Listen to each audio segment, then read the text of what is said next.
இல்லை என்று எனக்கு தெரியவில்லை. 1939ஆம் ஆண்டு ஜூலை மாதம் 9ஆம் தேதி மீனாட்சி அம்மன் கோயிலுக்குள்ளே தாழ்த்தப்பட்ட சமுதாயமும் போக வேண்டும் என்று உறுதியெடுத்து வைத்தியநாதையர் தலைமையிலே ஒரு இயக்கம் நடந்தது. கோயிலுக்குள்ளே செல்ல வேண்டும் என்று வைத்தியநாதையர் முடிவெடுத்த போது காங்கிரஸ் கட்சி அதை ஆதரிக்கவில்லை. அன்று அரசியலே இருந்தவர்கள் சட்டமன்றத்திலே சட்டம் இயற்றிய பிறகுதான் கோயில் பிரவேசம் செய்ய முடியும் என்று தடுக்க பார்த்தார்கள். அதையெல்லாம் மீறி வைத்தியநாதையர் அவர்கள் தன்னுடைய தோழர்களை அழைத்து கொண்டு மீனாட்சி கோயிலுக்கு சென்றபோது அவரோடு துணை சென்றவர்களிலே கக்கன் அவர்கள் ஒருவர் என்பதை மறந்துவிடக்கூடாது. அது ஒரு மிகப்பெரிய புரட்சி. அந்த புரட்சி அன்று நடந்ததால் இந்தியா முழுவதும் அந்த புரட்சி நடந்து விட்டது என்று யாரும் நினைக்காதீர்கள்.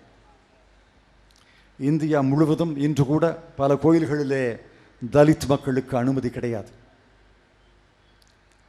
அதே போல கக்கன் அவர்கள் பிறந்த ஊர் தும்பைப்பட்டி என்றெல்லாம் சொன்னார்கள். அந்த தும்பைப்பட்டியிலே மற்ற ஜாதி மக்களுக்கு குடிநீர் எடுப்பதற்கு ஒரு குளம், தாழ்த்தப்பட்ட மக்களுக்கு குடிநீர் எடுப்பதற்கு இன்னொரு குளம். உயர்ந்த ஜாதி என்று கருதியவர்கள் குடிநீர் எடுத்த குளத்துக்கு பெயர் ஊரணி. தாழ்த்தப்பட்ட மக்கள் குடிநீர் எடுப்பதற்காக தள்ளப்பட்ட குளத்துக்கு பேர் பீக்குளம். வெளியே சென்று கால்கை கழுவுவதற்காக பயன்படுத்தப்பட்ட நீர், ஆடு மாடு குடிப்பதற்காக பயன்படுத்தப்பட்ட நீர், அந்த தண்ணீர் தேங்கியிருக்கும் குளத்திலே பீ குளத்திலே தான் தாழ்த்தப்பட்ட மக்கள் குடிதண்ணீர் எடுக்க வேண்டும். உயர்ந்த ஜாதியினர் ஊரணியிலே எடுக்க வேண்டும். அதை எதிர்த்து கக்கன் அவர்கள் போராடினார்கள். போராடிய போது அவரை வழிநடத்தி சென்றவர்கள் ஒருங்கான் அம்பலம் என்று உயர்ந்த ஜாதியைச் சார்ந்தவர், கருப்பஞ்செட்டியார் என்று உயர்ந்த ஜாதியைச் சார்ந்தவர். ஒருங்கான் அம்பலமும் கருப்பஞ்செட்டியாரும் கக்கனும் அந்த போராட்டத்துக்கு தலைமையேற்ற போது ஊரிலே உயர்ந்த ஜாதி என்று சொல்பவர்கள் அவர்களை தடுத்தார்கள். கையிலே வேல் வாள் கத்தியோடு தடுத்தார்கள். நிராயுதபாணிகளாக நின்ற அந்த 3 தலைவர்களும் காந்திய வழியிலே போராடினார்கள். ஒருங்கானம்பலம் சொன்னார், நானும் உங்களைப் போல உயர்ந்த ஜாதியிலே பிறந்தவன்தான்.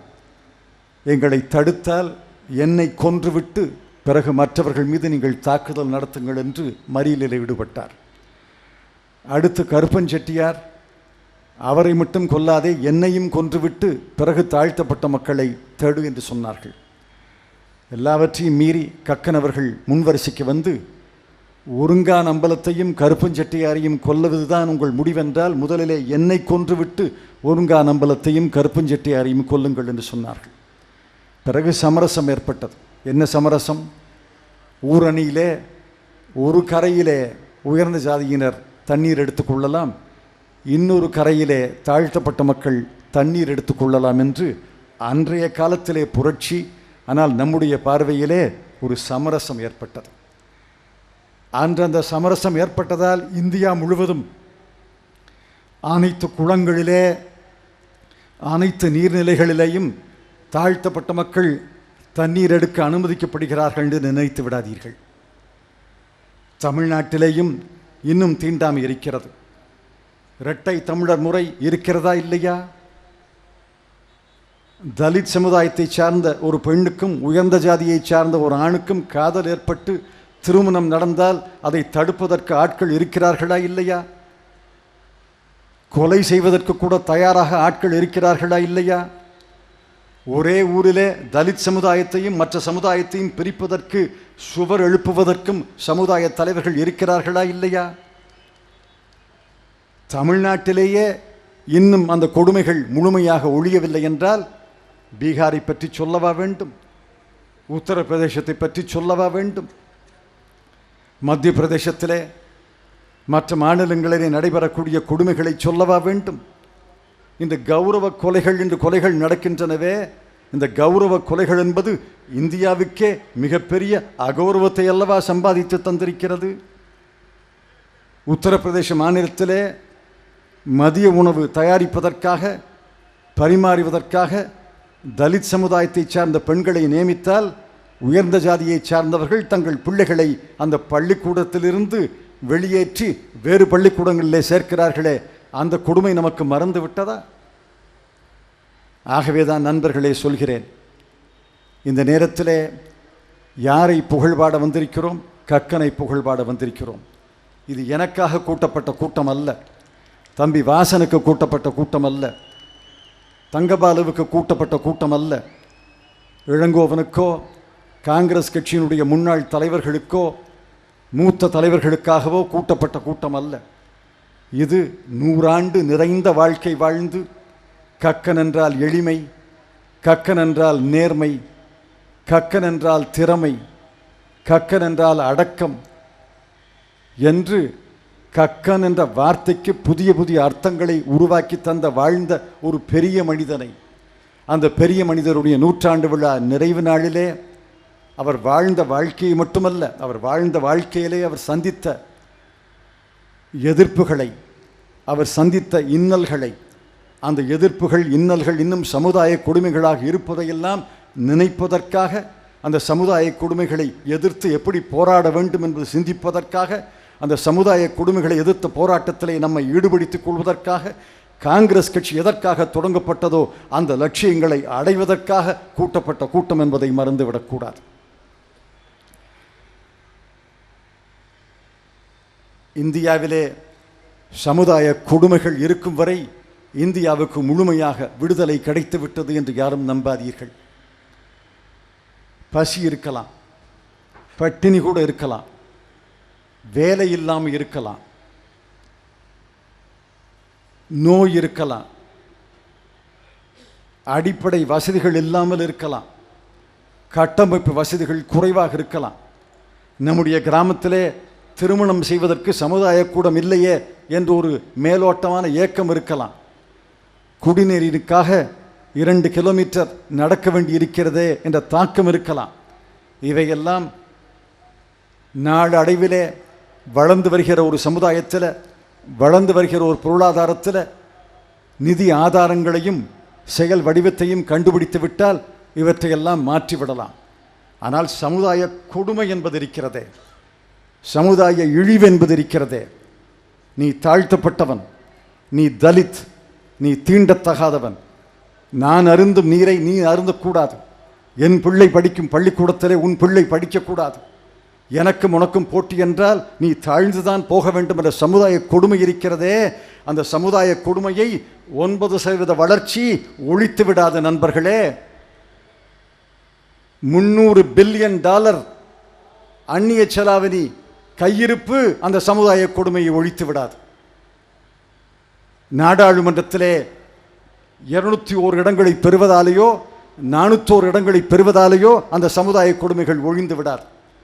அந்த சமுதாய இழிவுகள், அந்த சமுதாய கொடுமைகள் ஒழிய வேண்டுமென்றால் இந்த நாட்டிலே மனிதனுடைய மனதளவிலே ஒரு மிகப்பெரிய புரட்சி ஏற்பட வேண்டும். அந்த புரட்சியை செய்த தலைவர்கள் நம்முடைய தலைவர்கள், மகாத்மா காந்தியடிகள், ஜவஹர்லால் நேரு அவர்கள், பெருந்தலைவர் காமராஜ் அவர்கள், அண்ணல் அம்பேத்கர் அவர்கள், பாபு ஜெகஜீவன் ராம் அவர்கள், நம்முடைய தலைவர்கள் தான் அந்த சமுதாய புரட்சிக்கு வழிகாட்டினார்கள். அந்த சமுதாய புரட்சியிலே நம்பிக்கை உள்ளவர்கள் தான் காங்கிரஸில் இருக்க முடியும். தாழ்ந்தவன் உயர்ந்தவன் என்ற வேறுபாடு இல்லை என்று நம்புவன் தான் காங்கிரஸில் இருக்க முடியும். தலித் என்றால் தாழ்ந்தவன் என்று நினைக்காதவன் தான் காங்கிரஸில் இருக்க முடியும். தீண்டாமை என்பது மிகப்பெரிய சமுதாய கொடுமை என்று மனதார நம்புவன் தான் காங்கிரஸில் இருக்க முடியும். 2 தமிழரை ஒழிக்க வேண்டும், கிராமத்தில் எழுப்பப்பட்ட சுவர்களை இடித்து தள்ள வேண்டும், கௌரவ கொலைகளுக்கு முற்றுப்புள்ளி வைக்க வேண்டும் என்று உளமாற மனதார நம்புவன் தான் காங்கிரஸ் கட்சியினுடைய தொண்டனாக இருக்க முடியும். அந்த சமுதாய கொடுமையை ஒழிக்கக்கூடிய இயக்கமாக காங்கிரஸ் கட்சி தொடர்ந்து இருக்க வேண்டும் என்று நான் விரும்புகிறேன். இறுதியாக ஒரு வார்த்தை. இன்று 13 லட்சம் இளைஞர்கள் காங்கிரஸ் கட்சியிலே சேர்ந்திருக்கிறார்கள் என்பதை அகில இந்திய காங்கிரஸ் கமிட்டி உறுப்பினர் கார்த்தியும் தமிழ்நாடு இளைஞர் காங்கிரஸ் தலைவர் யுவராஜும் இங்கே சொன்னார்கள். அந்த 13 லட்சம் பேரிலே மிகப்பெரிய அளவு தலித் சமுதாயத்தை சார்ந்தவர்கள் என்று சகோதரி யசோதா அவர்கள் சொன்னார்கள். அந்த 13 லட்சம் இளைஞர்களையும் நான் அரவணைத்துக் கொள்கிறேன். அதிலே தலித் இளைஞர்களை குறிப்பாக நான் அரவணைத்துக் கொள்கிறேன். ஆனால் அந்த தலித் இளைஞர்களுக்கும் ஒரு செய்தி, மற்ற தலித் மக்களுக்கும் ஒரு செய்தி. தலித் என்பது தனி இயக்கமாக, தனி கட்சியாக, தனி பாதையாக, தனி வழியாக இருந்தால் எதையும் சாதிக்க முடியும் என்று நான் நம்பவில்லை. அதே தான் சிறுபான்மை சமுதாயத்துக்கு பொருந்தும். இதைத்தான் தேனி மாவட்டத்திலே நான் சுற்றுப்பயணம் செய்தபோது நண்பர் ஆர்வனுடைய தொகுதியிலே இன்று மாலையிலே சொன்னேன். தலித் என்றால் தனி பாதை, தனி வழி அல்ல. சிறுபான்மை என்றால் தனி பாதை, தனி வழி அல்ல. அந்த தனிப்பாதை, தனி வழியால் எதையும் சாதிக்க முடியும் என்ற நம்பிக்கை எனக்கு கிடையாது. இந்தியாவின் மிகச்சிறந்த தலித் தலைவர்களை எடுத்துக்கொள்ளுங்கள். அவர்கள் ஆற்றிய அரிய சாதனைகள் எப்பொழுது நடந்தன? அண்ணல் அம்பேத்கருடைய அரிய சாதனை எது? அரசியல் சாசனத்தை உருவாக்கியது. எப்பொழுது நடந்தது? காங்கிரஸ் கட்சியில் இருந்தபோது, காங்கிரஸ் தலைமையை ஏற்றுக்கொண்ட போது, காங்கிரஸ் தலைமையின் கட்டளையை ஏற்று அரசியல் நிர்ணய சபையிலே உறுப்பினராக இருந்து அரசியல் சாசனம் வடிக்கக்கூடிய குழுவுக்கு தலைமை பொறுப்பு ஏற்றபோது, பண்டித ஜவஹர்லால் நேருவினுடைய அமைச்சரவையிலே நிதியமைச்சராக இருந்தபோது, அந்த காலகட்டத்திலே தான் அண்ணல் அம்பேத்கருடைய மிக உயர்ந்த சாதனைகள் நடந்தன. பாபு ஜெகஜீவன் ராமுடைய உயர்ந்த சாதனைகள் எப்பொழுது நடந்தன? காங்கிரஸ் கட்சியில் அவர் இருந்தபோது, சீன போரின் போது இராணுவத்துறை அமைச்சராக இருந்தபோது, பசுமை புரட்சியின் போது உணவுத்துறை அமைச்சராக இருந்தபோது, காங்கிரஸ் கட்சியினுடைய மூத்த அமைச்சராக இருந்தபோதுதான் பாபு ஜெகஜீவன் ராமுடைய அரிய சாதனைகள் நடந்தன. அதை போலத்தான் கக்கஞ்சியுடைய அரிய சாதனைகள் எப்பொழுது நடந்தன? காங்கிரஸ் கட்சியில் இருந்தபோது, பெருந்தலைவர் காமராஜரை தலைவராக ஏற்றுக்கொண்ட போது, அவருடைய அமைச்சரவையிலே இருந்தபோது, பொதுப்பணித்துறை அமைச்சராக, வேளாண் துறை அமைச்சராக, உள்துறை அமைச்சராக இருந்தபோதுதான் அரிய சாதனைகள் நடந்தன. தலித் இளைஞர்களை பார்த்து நான் சொல்கிறேன், தலித் மக்களை பார்த்து சொல்கிறேன், உங்கள் சமுதாயத்துக்கும், தமிழ் சமுதாயத்துக்கும், இந்திய சமுதாயத்துக்கும் அரிய சாதனைகளை செய்ய வேண்டும் என்றால் வாருங்கள், காங்கிரஸ் கட்சிக்கு வாருங்கள், காங்கிரஸ் தலைமை ஏற்றுக்கொள்ளுங்கள், அன்னை சோனியா காந்தியின் தலைமையை ஏற்றுக்கொள்ளுங்கள், இளம் தலைவர் ராகுல் காந்தியின் தலைமை ஏற்றுக்கொள்ளுங்கள். அடுத்த 50 ஆண்டுகளிலே மிகப்பெரிய சரித்திரத்தை படைக்கக்கூடிய வாய்ப்பு